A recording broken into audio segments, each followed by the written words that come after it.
Hi, everybody. Welcome to English Digest. I'm Tom. Hi, I'm Stephanie. It's our TOEIC unit for the month of June. Welcome. And, some of the content in today's program may help you with your international communications if you get a job for a trading company or if you live overseas or whatever. Now, there is a technology out there that helps doctors keep track of patients in hospitals. Every once in a while, you hear about maybe babies being mixed up at birth or something like that, or doctors operating on the wrong patient or something like that. It's rare. Cutting off the wrong leg? Or cutting out the wrong organ or something like that. It's horrible. Like I said, it's very rare, and doctors would not do that on purpose. But, sometimes the information gets screwed up by whoever. So this new technology that is being used here in Taiwan perhaps could help avoid all these mix-ups. It's called RFID, and that's what we are introducing today. Yeah, RFID is an acronym. Remember how those work? You take the first letter of each word and you kind of put them together. So RFID stands for radio frequency identification. So ID is your identification. We're going to start out by listening to a speaker whose name is Ben, who will be played by Tom. Tom will be doing the reading. Yay. And he's going to explain kind of how this technology works and what's good about it. And then we'll be back to kind of discuss some of these words and phrases and also talk about some useful expressions if you are called upon to give a presentation, which actually happens all the time in business. We'll listen to Tom as Ben, and then we'll be back.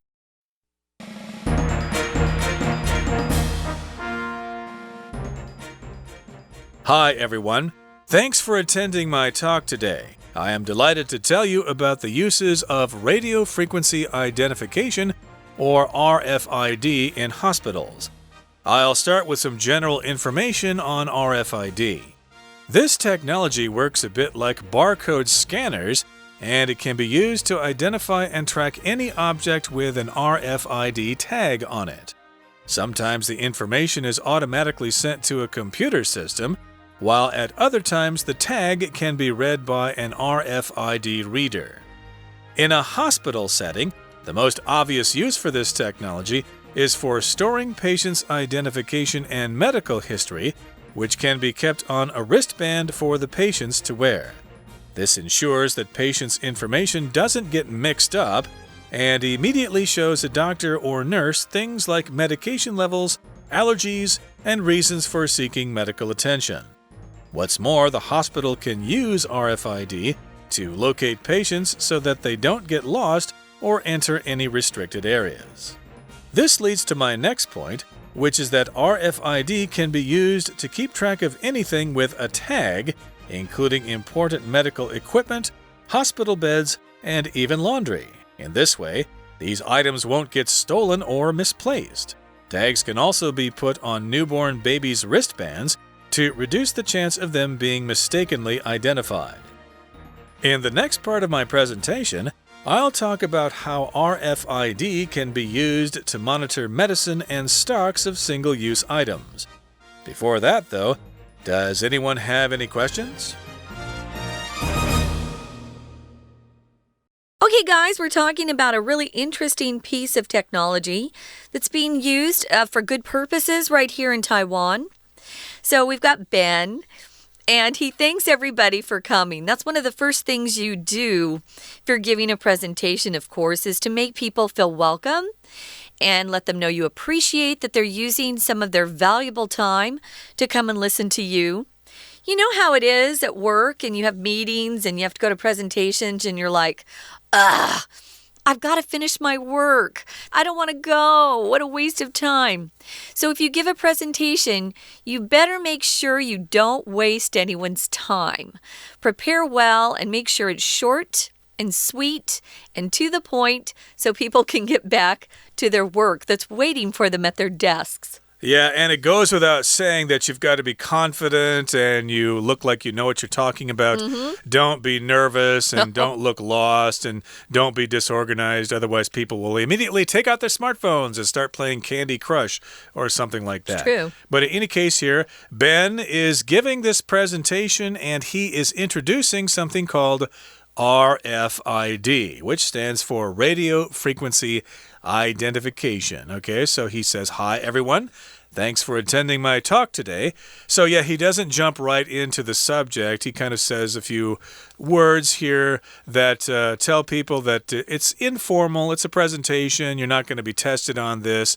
It's not like a university class or something.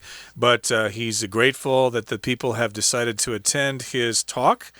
And he's delighted to tell everyone about the uses of RFID, which again, as I said, stands for Radio Frequency Identification. Identification is the way in which you tell people who you are. So if you go into a bar and you order a beer or something, they may ask for your identification so they can know for sure that you're old enough to order an alcoholic beverage. Or in other situations, if you check into a hotel, they might want to see some identification, some kind of document that tells people who you are. Most likely, if you're in America, they're not going to say identification. They're going to say ID. Do you have any ID on you? Which means, did you bring your driver's license? Do you have your passport? For Americans who live in the States, we don't carry our passports around. We don't even carry our Social Security cards around, really. But we do have driver's licenses. Most of us drive. So that would be our ID. For you to have appropriate ID, it has to have a picture of you on the ID so they can see that that's you. And that's your name. So, yeah, they'll ask for ID. So, Ben's going to start with some general info on RFID. This technology, he says, works a bit like barcode scanners. You've seen those, right? I remember being in a grocery store, and they were using those barcode scanners to check on the price and to see if they needed to restock the shelves. So it can be used to identify, though, and track any object with an RFID tag on it. So the object has to have the tag, which has a little radio transmitter inside, and sometimes the information is automatically sent to a computer system, while at other times the tag can be read by an RFID reader. So sometimes it's automatic. There are two types. There's passive and active. If it's passive, it just sits there, and then someone has to come by with a reader to read the information stored on that tag. But if it's active, it actually sends information to a computer. Okay, so I guess it works different ways here. You can either use a computer or its own reader, an RFID reader. And of course, you can put this tag on any object, and then this technology can know where it is at all times. And it can also know the information that is included in the information, the RFID information. And sometimes the information is automatically sent to a computer, and other times it is read by the RFID reader. Now, here in the next paragraph, it says, in a hospital setting, if you're in a hospital, and this is the scenario, the most obvious use for this technology is for storing patients' identification and medical history, which can be kept on a wristband for the patients to wear, which makes a lot of sense. You know, if you go to see the doctor, and they ask you some questions. Do you have a history of high blood pressure in your family or diabetes or something? If you had some kind of electronic information, you could just say, hey, doc, it's all in this card here. Read it yourself, because I don't have time to fill out all these forms explaining my family history, how my grandmother died or whatever. It's all going to be right there in the card. And I guess that is the situation here with the RFID tag. It's going to have all that information in your medical history, and you can even conveniently wear it as a wristband, which is something that you wear on your wrist, like a bracelet, or like those things that people are wearing now, those fitness trainers, or what are they called? The Fitbits or whatever? I have a Fitbit, yeah. Okay. Fitbit watch, but a wristband, you'll see them on basketball players sometimes, or even baseball players. They're called sweatbands, right, for them. And they have those little wristbands that they will rub on their faces when they're sweating and they can't see because the sweat's getting in their eyes. So, yeah, it goes on your wrist, and it says this ensures or makes sure that patients' information doesn't get mixed up. There are mix-ups sometimes. Mixed up is a verb phrase that can actually be used also as just a noun. It was a bad mix-up. Mix-up would have probably a hyphen in between mix and up. But if you get things mixed up, you get them confused. We had 2 twins that I grew up with in school, and I often got them mixed up. They were identical. And unless they started talking, I couldn't tell which one was which. But they were always getting mixed up. People confused one for another. So sometimes this really can be a big problem in hospitals if it does happen, especially for the newborns. I've heard about the wrong family taking home the wrong baby because the wrist, what do you call those? They're little ID bracelets ID tag, wristband for the little whatever. babies. Yeah, they had no technology in them before, and they would just sometimes get put on the wrong baby, and that baby would go home with the wrong family. Those babies all look alike, and, there are lots of babies in the maternity ward, and nurses are busy, doctors are busy, and sometimes these things happen. So, yes, the babies could get mixed up, but in this particular case, maybe the patient's information gets mixed up. But these wristbands will stop that from happening. The information won't get mixed up, and it will immediately show a doctor or nurse things like medication levels, allergies, and reasons for seeking medical attention. So medication just refers to all of the drugs and medicine that you are taking for a particular problem. Like, I remember my grandmother taking all sorts of medications for, diabetes and high blood pressure and things like that. And she would put all the pills in a special bowl in the morning. Oh, those are my pills. Oh, can I have some? They look like candy. No, I'm sorry. That is medication. And, of course, these wristbands, these RFID tags, will contain information such as your levels of medication, how much you're taking each time, and when you're taking it. Also, information about allergies. If you have some kind of reaction to something like flowers, I'm allergic to flowers, I'm allergic to pollen, or I'm allergic to cockroaches or whatever. And also the information will include reasons that they're seeking medical attention, why this person went to see the doctor in the first place. Yeah, because a lot of times people are unconscious in the hospital, so they can't talk to the doctors, right? So, and there are different shifts of nurses that come and doctors as well. And sometimes you just need to get them up to speed to let them know what has changed and what's the same. And maybe the medication has changed for these patients. So this is a good way to handle it, especially if your patient can't talk. Maybe they're unconscious or they're in too much pain or they're asleep. So this is a great thing for the medical world, I'm sure. What's more, it says the hospital can use RFID to locate patients so they don't get lost or enter any restricted areas. If an area is restricted, it just means only certain people are allowed to go in there. Usually restricted areas have a special door, have a special, maybe there's a lock on the door, maybe there's a code you have to enter before you get in. There are other ways that you can restrict areas. I remember in school, the teacher's room that they'd go to eat lunch was often restricted. Students couldn't go in there. Right, they're restricted. Only certain people are allowed in those areas, and that is true in hospitals.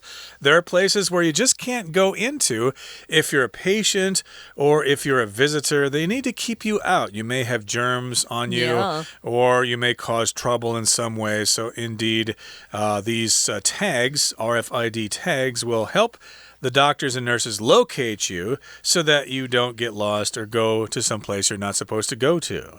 Now, this leads to my next point. Again, this is Ben talking here, which is that RFID can be used to keep track of anything with a tag. including important medical equipment, hospital beds, and even laundry. So here we've got the phrase to keep track of something. That means you understand where it is and you understand its nature at all times. If you're trying to work in an office, of course, you need to have a good organizing system so that you can keep track of everything, so that you know what you're supposed to do and where all the documents are, where the computer files are. You need to have everything organized. You need to know where things are. Yeah, it's pretty important. They're already using this technology in other places as well. You can imagine how some of this technology would really help in certain industries. So Ben ends up saying in the next part of my presentation, I'll talk about RFID and how it can be used to monitor medicine and stocks of single-use items. I think they already use this technology at Amazon, if I'm not mistaken. But they also are putting these little RFID chips into pets. So that if your pet wanders off and gets lost, that information can be read and the pet can be returned to you.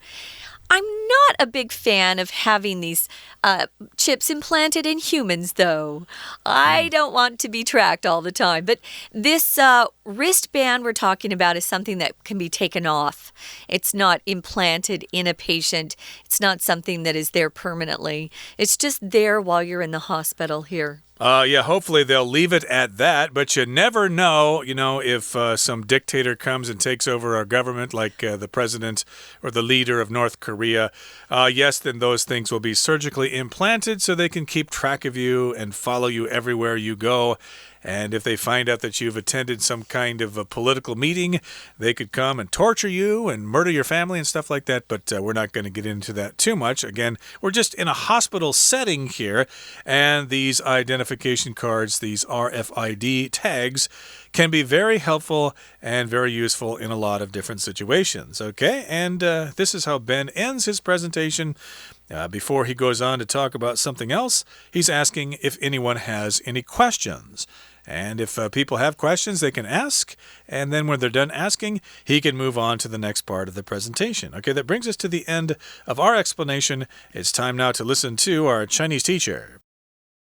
Hello, my name is Shelby. 现在进行单元6中文讲解。RFID 是无线射频的英文缩写。主讲人 Ben 透过演说将 RFID 介绍给大家。刚上台的时候，为了有礼貌，会先来句 Hi、Hello 等，避免太干。之后还可以加上其他句型，例如 Thanks having me 或者 It's a pleasure to be here。在这里 Ben 他说 I am delighted to Delighted 形容词，高兴的。A delighted smile 一个欣喜的微笑，相当于 pleased 高兴的或 happy。而类似字 delightful 去掉字尾 ed 改成 ful， 形容词表示令人愉快的，例如 a delightful party 一场愉快的宴会。这两个字不太相同。后面 identification 名词，辨识、辨认，不可数。若当身份证明可缩写成 ID， 例如说 Do you have any identification？ 你有任何的身份证明吗？ Frequency 是频率，可数或不可数都行。例如说他造访的频率就是 the frequency of her visit， 或者广播频率 the broadcast frequency。 第二段先说明 RFID 是如何运作。第二句，这技术和条码扫描有些类似，可以辨识并追踪标签。中文的追踪，英文会用 track 或者是 trace T-R-A-C-E。 track 追踪事情后续的发展，例如警方循线找到他 The police tracked him down。 而 trace 当动词表示追溯过去，例如说 He traced his family tree back to Qing Dynasty， 他追溯家谱到清朝。不过现代美语这两个字之间界限已经模糊。接着呢，用 with 片语修饰 any object， 当中有个 tag 当名词，尤其是指写了姓名、定价等标签。例如说衣服上的挂牌就是 a price tag， 姓名牌 a name tag。 文法中附加问句 It's lovely, isn't it？ 就是 tag question。 第三段看 RFID 如何在辨人身上起作用。病人手腕上有标签，主张个人病况等。第二句，这确保病人们的讯息不会混淆。主要动词 ensure， 确保、确定，后面加名词或者是 that 子句。例如说 come early to ensure getting a good seat， 早点来以确保弄到一个好位置。与 make sure guarantee 同义。动词保险、投保 insure， 与它发音相同，都念 insure， 不过它也可以当确保，所以呢，美语中也会用 insure 来表达确保之意。后面的 that 子句中 get mixed up， get 连缀动词加形容词 mixed up 过去分词当形容词用，表示弄乱。常用口语当表示和不良的人或事情牵连在一起的时候，就会用 be mixed up with somebody 或 something。 例如说，别和那不成才的人混在一起， Don't get mixed up with that good for nothing。 下一句，而且医院用 RFID 确认病患位置，因此他们不会迷路或进入任何的管制区。What's more 副词连接词表而且，相当于 in addition、 besides、 also、 likewise 等等等，非常的多。而 to locate 及物动词，指出来、找出来，而且是像定位一般很精准的指出来哦。例如说 Please locate the emergency exit， 请找出安全门的位置，比 find 更精准的发现。 So that 当连接词表为了，通常会后面接助动词 can、 will、 could 等连用。在非正式的情况中， so that 的 that 还可以省略，例如 I go there so I can talk to him。 第四段的第一句，这带出我的下一个重点。动词 lead 这里当引导， lead somebody to somewhere， 引导谁到哪里。例如说 The lights lead me to the village， 灯光引导我到村庄。但是 lead to 后面加名词，本身也是一个动词片语，表示导致。 A lead to B， A 导致 B。 乍看之下好像相同，但意思不一样的，要由上下文来判别。 RFID 可追踪带有标签的任何东西，包含医疗设备等。最后一句的后半段，降低新生儿被误认的风险。 To reduce 降低、减少，相当于 diminish D-I-M-I-N-I-S-H， 或者是 lessen L-E-S-S-O-N。 环保用语中 reduce、 reuse、 recycle 减用、重用、再利用，鼓励减少用品，保护环境。最后一段在进入下一个阶段前，询问大家有没有问题，让演说不致太冗长。好，以上今天的说明，谢谢收听。We're going to take a quick break. Stay tuned. We'll be right back.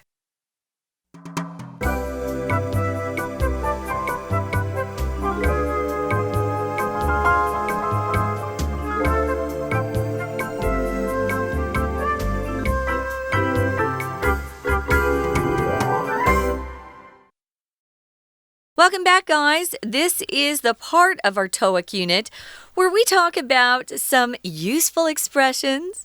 And of course, in this particular case, we're going to be talking about presentations and some of the expressions you might use if you're giving a presentation.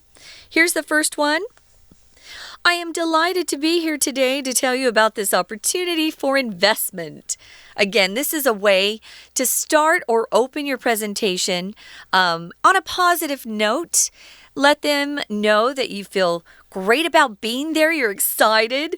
I hate it when I go to presentations and they go, Oh, my boss forced me to give this presentation. I'm so nervous. If you tell people you're nervous, they get nervous for you, and so no one is comfortable. But if you look like you're comfortable, it actually relaxes your audience, and they enjoy your presentation more. Think about that. Yeah, I was actually quite shy when I was younger, so it's kind of ironic for me to say that I actually do enjoy giving presentations. Once you learn how to do it and you can relax And when you do so, you get people to pay attention to you, and they have a good time as well. So, yeah, Fun. When you start your presentation, you need to get people to relax. So, yeah, don't dive right into it. Say something like this. I am delighted to be here today. Thank you all for coming. Or you may even want to open with a joke or a funny story or something Only if like it's that. a good joke, guys. If it's bad, skip it. Yeah, and don't tell any dirty jokes or anything like that in mixed company. So, yeah, watch out for that. So that's number 1 here. I'm happy. I'm delighted to be here today. And number 2, this is like a transition here. This leads to my next point, which is that these machines can save lives. So, yeah, sometimes when you're talking about various things in a speech, you want to move on to another aspect of the speech. So this might be something you could say, well, this leads to my next point. Okay, what I just said there is similar to what I'm going to say next. So, well, I will use this opportunity to move on to the next point. Well, this leads to my next point, which is about these machines and how they can save lives. Now, when you're nearing the end of your presentation, you're going to want to do a quick summary. You're going to want to do a recap of the main points. You definitely want to say and remind your audience of the things you said earlier that you really think they want to take away and think about themselves, the important things. So just a quick recap of my main points, or here's a quick summary of the main points that I made today. People like to know, too, how long the presentation's going to be. So sometimes when you get to the end, you're going to go, okay, quick recap of a couple minutes and then we're gone, we're done. So just mention the things you want them to take away. If you have action items, if it's a business and you need them to do something after the presentation, this is the time to really make that clear. Yeah, this is how Westerners present their information. They have all the points, and then they talk about the points individually. And then at the end, we summarize everything. We recap the main points so that you can remember what this presentation was all about. And to be specific here, he's saying the building design is safe, comfortable, and environmentally friendly. In this particular case, the speaker is summarizing his or her presentation. But if Ben were to summarize, he would probably say, okay, to sum up the main points, the RFID technology is like a barcode scanner. Computers can use it, and you can have a special scanner for it. And this is how it's useful, blah, blah, blah, blah. And the next point is it can keep track of anything besides patients. So, yeah, that's basically a summary of that presentation. So here's the discussion question, Tom. How could RFID be useful in your daily life? Uh-oh. Yeah, I'm not very good about keeping track of things. I'm wondering if I could use these tags to put them on like my wallet or my keys or my smartphone, because every morning when I leave the house, it's like, gee, where did I put my keys? I can't find them, and I'm going to be late for work if I can't find them. So I think this happens to a lot of people because we have to remember all sorts of stuff. I wonder if this technology could be useful in that way. Okay, that brings us to the end of our discussion for today. Thank you so much for joining us, and please join us again next time for another edition of our program. From all of us here at English Digest, I'm Tom. I'm Stephanie. Goodbye. Bye.